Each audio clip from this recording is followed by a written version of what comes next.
સુરત શહેરના Udhna police station વિસ્તારમાં કૈલાસનગર એક એરિયા છે. આ એરિયામાં ગઈ 25 તારીખે સાંજના સમયે બે વાહન ચાલકો વચ્ચે અકસ્માતનો નાનકડો બનાવ બન્યો.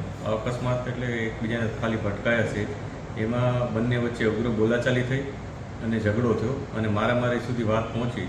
એમાં ભોગ બનનાર તરીકે સરોજકુમાર મહંતો કરીને છે. આ સરોજકુમાર મહંતો છે એ લગભગ 47-48 વર્ષના છે.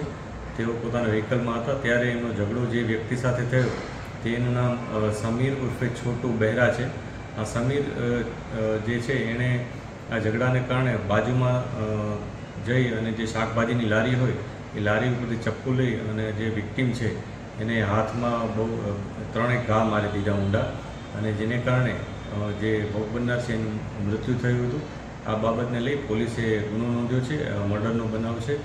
પોલીસે આ બાબતને લઈ અને જે આરોપી છે સમીર ઉર્ફે છોટુ બહેરા એની ધરપકડ કરી છે.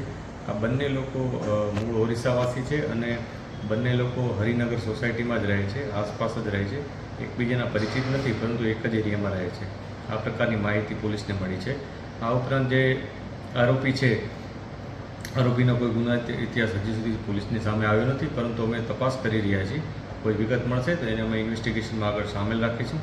જે આરોપી છે એ અત્યારે કોઈ કામ કરતો નથી, છૂટક મજૂરી જેવું કામ કરે છે. એ લગભગ 20 વર્ષનો છે. આ ઉપરાંત જે ભોગ બનનાર છે તે પોતે એક જે ટાઉનશીપ જેવી એક સોસાયટી હોય ફ્લેટ્સની, એમાં પોતે સુપરવાઇઝર તરીકે કામ કરે છે.